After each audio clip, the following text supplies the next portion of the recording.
السلام علیکم ورحمۃ اللہ تعالی وبرکاتہ۔ نحمده ونصلي ونسلم على رسوله الكريم اما بعد فاعوذ باللہ من الشیطان الرجیم بسم اللہ الرحمن الرحیم ان اللہ وملائکتہ یصلون علی النبی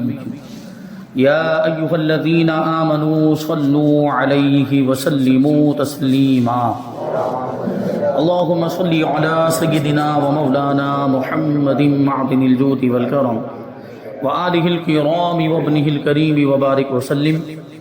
صلاۃ و سلاما علیک یا رسول اللہ صلی اللہ تعالی علیہ وسلم۔ سورہ بقرہ آیت نمبر 57 کی تفسیر ہے۔ اللہ تبارک و تعالی ارشاد فرماتا ہے وَظَلَّلْنَا عَلَيْكُمُ الْغَمَامَ وَأَنزَلْنَا عَلَيْكُمُ الْمَنَّ وَالسَّلْوَىٰ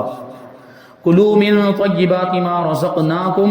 وَمَا ظَلَمُونَا وَلَٰكِن كَانُوا أَنفُسَهُمْ يَظْلِمُونَ۔ اور ہم نے تمہارے اوپر بادل کو سایہ بنا دیا اور تمہارے اوپر من اور سلوہ اتارا کہ ہماری دی ہوئی پاکیزہ چیزیں کھاؤ، اور انہوں نے ہمارا کچھ نہ بگاڑا بلکہ اپنی جانوں پر ہی ظلم کرتے رہے۔ اب یہاں پر دیکھیں تو فرعون کے غرق ہونے کے بعد بنی اسرائیل دوبارہ مصر میں آباد ہو گئے۔ بنی اسرائیل پر کیے گئے ایک اور انعام کا ذکر یہاں پر،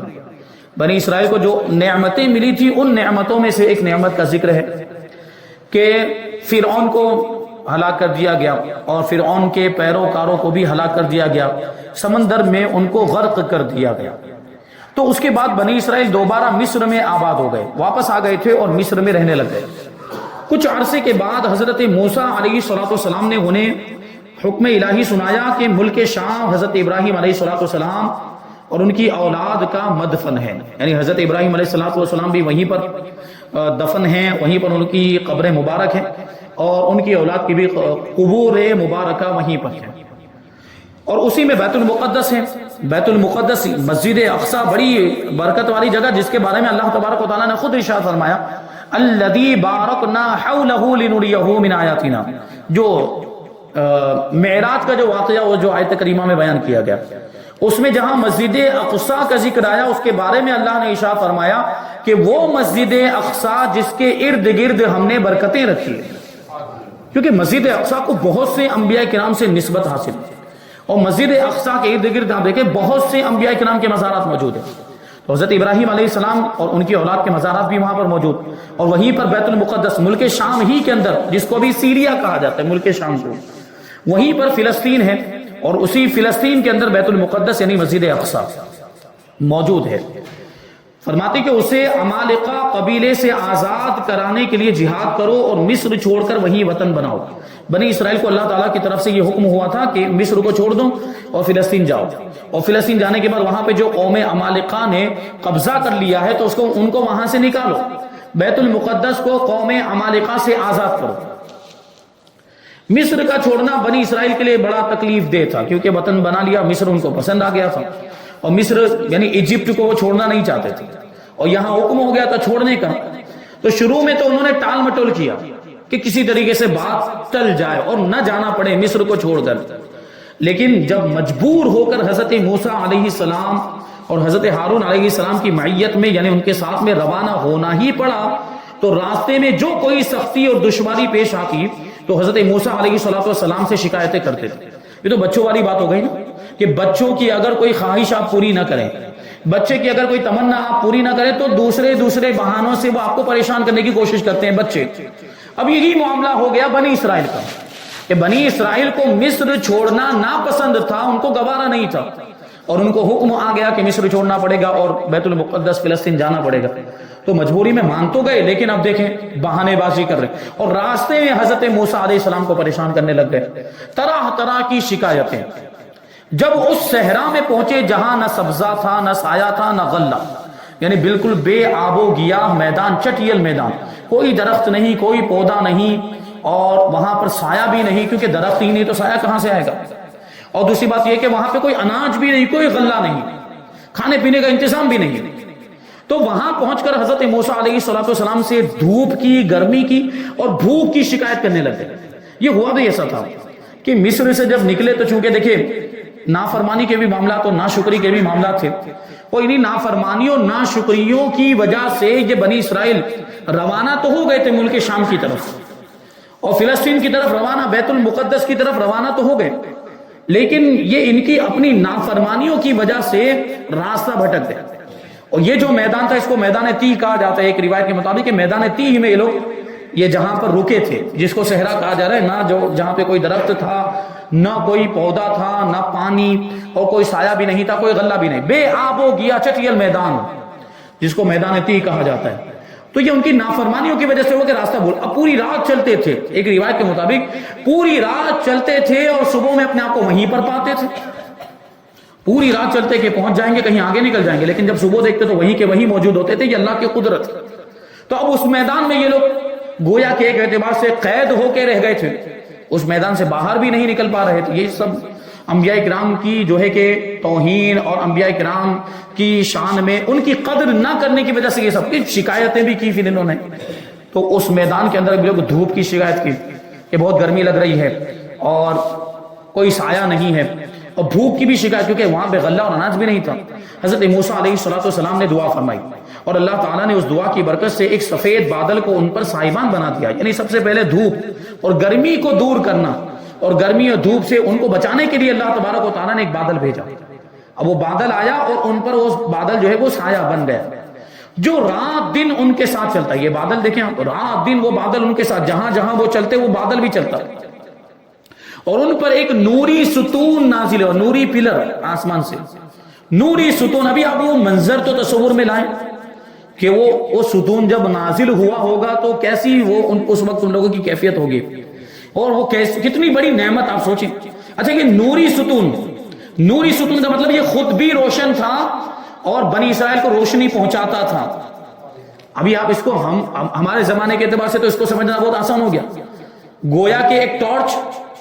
اب یہ ظاہر سی بات ہے بنی اسرائیل اتنی زیادہ تعداد میں، ہزاروں کی تعداد میں،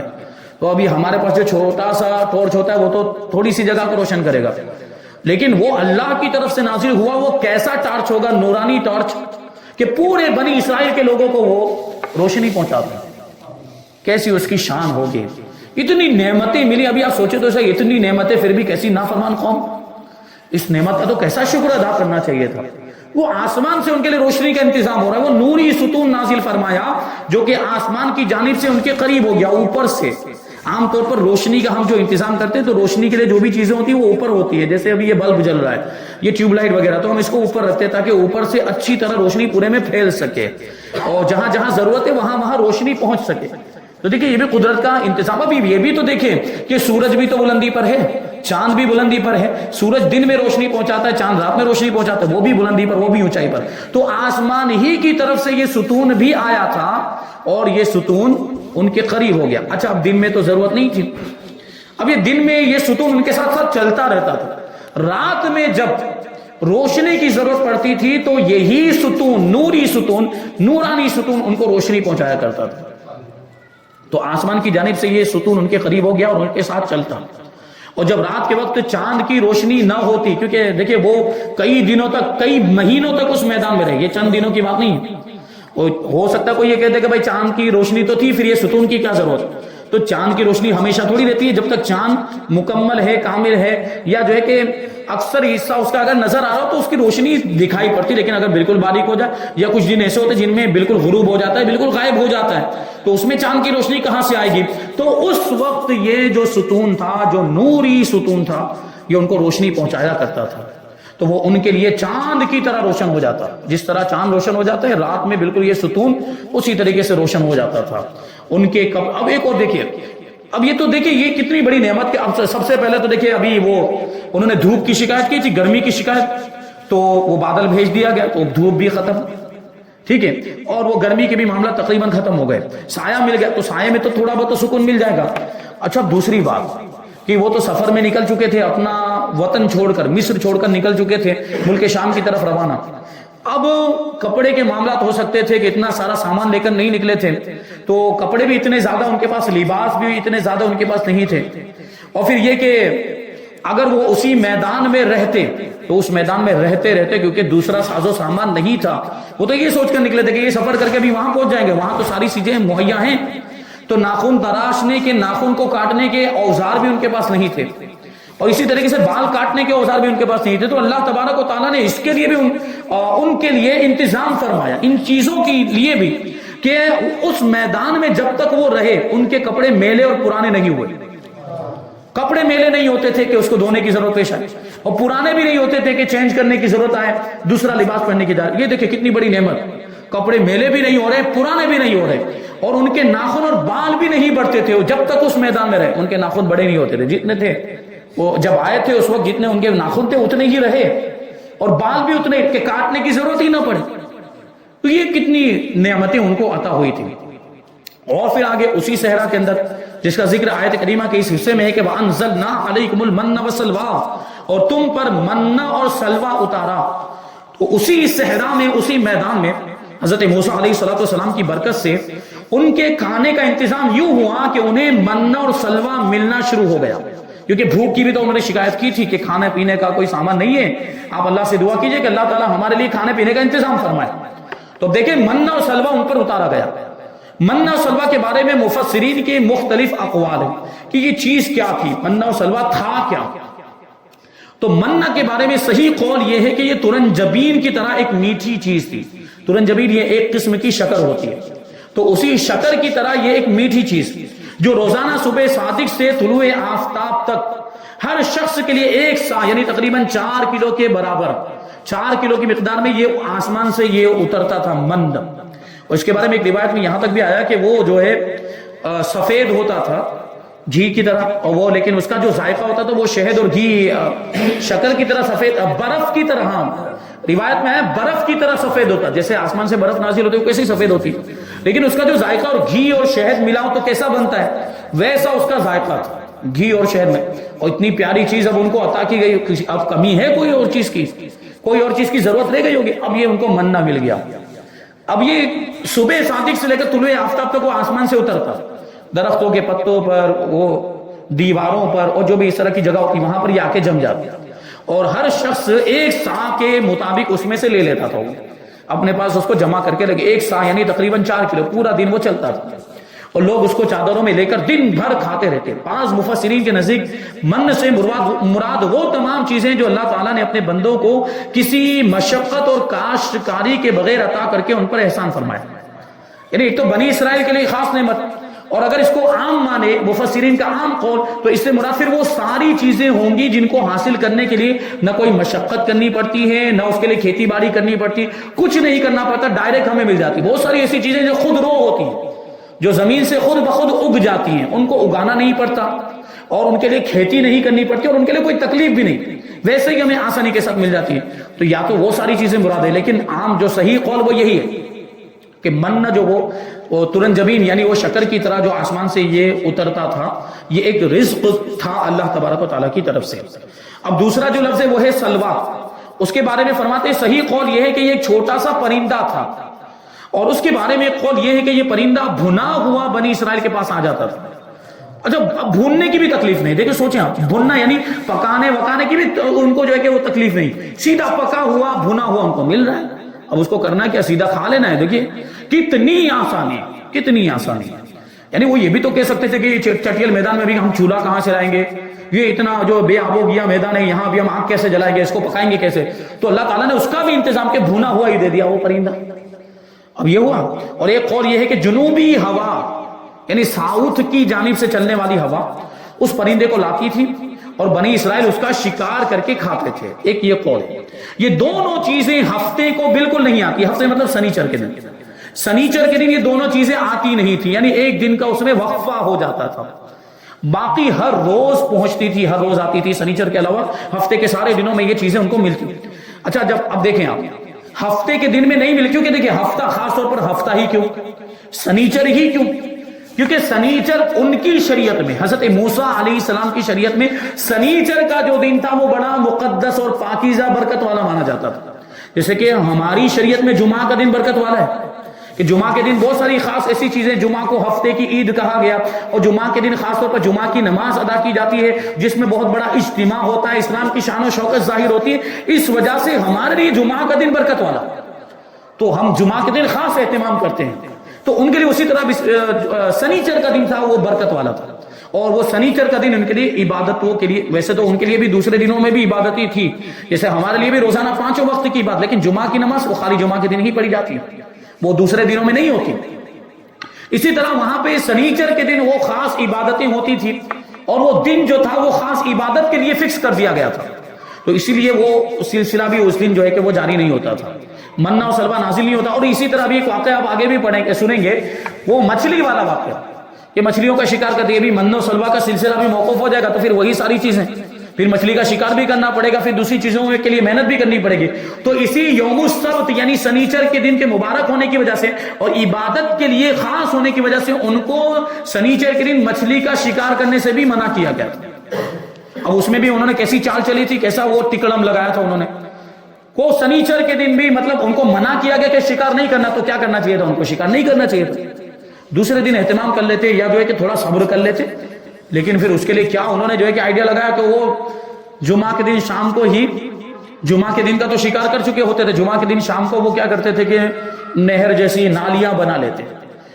دریا میں سے نالیاں بنا لیتے اور ادھر ایک گڈھا کھود دیتے تھے، چھوٹا سا ایک گڈھا کھود دیتے تھے۔ اب وہ نہر میں سے پانی اس گڈھے میں آ کر جمع ہوتا، اور بیچ میں نالیوں میں سے جیسے پانی آتا تو پانی کے ساتھ مچھلیاں بھی آ جاتی تھی۔ اب یہ دن میں یہ پورا جو ہے کہ سنیچر کا دن ایسے گزر جاتا، وہ وہاں دیکھنے کے بھی نہیں جاتے تھے، لیکن سنیچر کے دن یہ ہوتا رہتا، سنیچر کے دن اس میں پانی آتا رہتا اور اس میں مچھلیاں بھی آ جاتی، تو وہ مچھلیاں آنے کے بعد اس جو گڈھا انہوں نے اپنی طرف سے کھودا ہوتا اس میں آ کر وہ مچھلیاں جمع ہو جاتی، اور یہ کہتے کیا تھے، ہم نے تھوڑی شکار کیا، ہمیں شکار سے منع کیا کہ ہم نے شکار تھوڑی کیا، ہم نے تو گڈھا کھود کے مچھلیاں خود بخود آ کے اس میں جمع ہو گئی، ہم کیا کریں؟ یہ کس کو دھوکہ دینا چاہتے؟ معاذ اللہ، اللہ کو دھوکہ دینا چاہتے، یہ بھی تو شکار ہی ہوا نا، انڈائریکٹلی شکار، بل واسطہ شکار کہیں گے اس کو، تو اس پر بھی ان پر عذاب نازل ہو، وہ واقعہ وہ ہم دیکھیں گے۔ تو دیکھیں یہاں پر کیا ہوا، اب یہ جمعہ کو تو آتا، اور سنیچر کے دن اس کا یہ منہ و سلوہ کا سلسلہ موقوف ہو جاتا، باقی دنوں میں یہ منہ و سلوہ آتا تھا۔ تو اب یہ جمعہ کو کیا کرتے تھے لوگ، جمعہ کو اب اللہ تبارک و تعالیٰ نے اگرچہ سنیچر کو اس کا سلسلہ موقوف رکھا تھا، تو اب کوئی کہہ سکتا ہے وہ سنیچر کو کیا کھاتے تھے،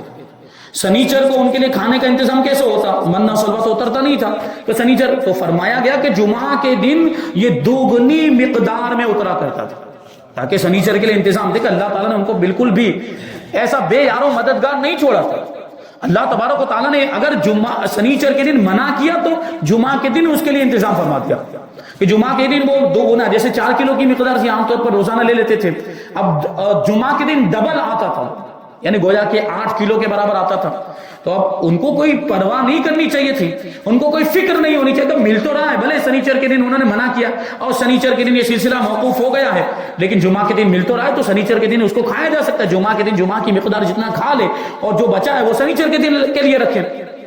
صبر کرنا چاہیے تھا۔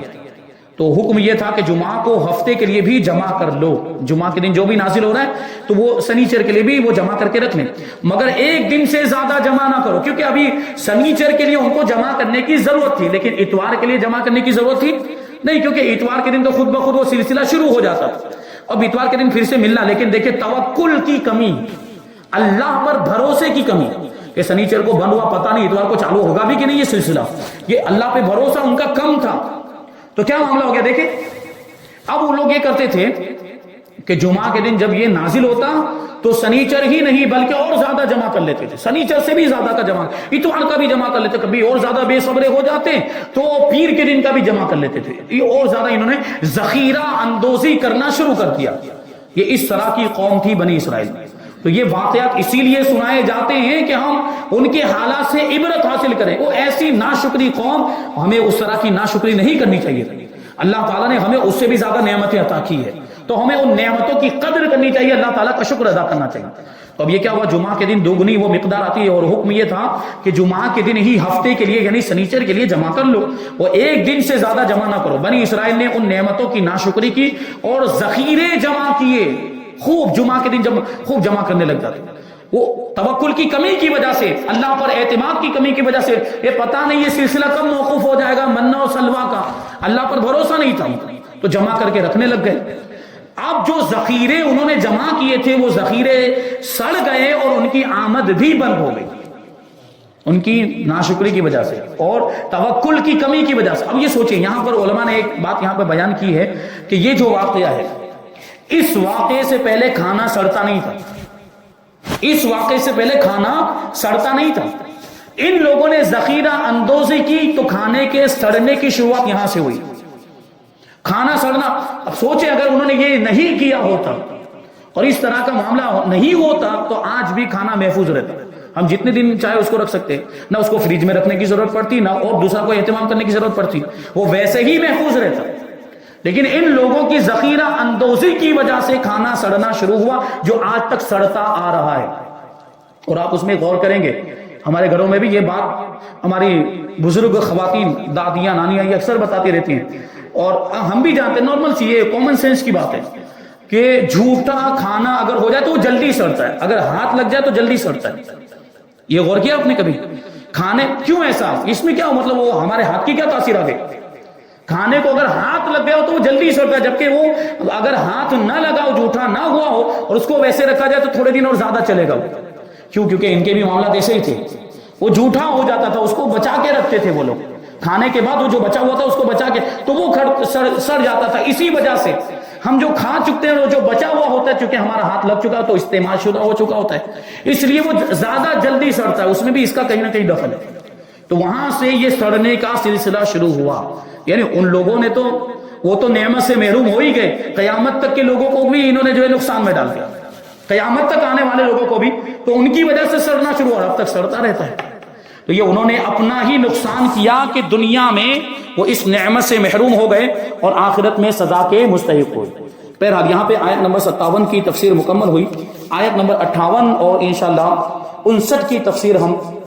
آئندہ درس میں شامل کریں گے۔ اللہ تبارک و تعالیٰ کی بارگاہ میں دعا ہے کہ جو کچھ بھی بیان ہوا اس پر ہم سب کو عمل کرنے کی توفیق عطا فرمائے اور نور قرآن سے ہم سب کے دلوں کو روشن اور منور فرمائے۔ وما علینا الا البلاغ۔ السلام علیکم۔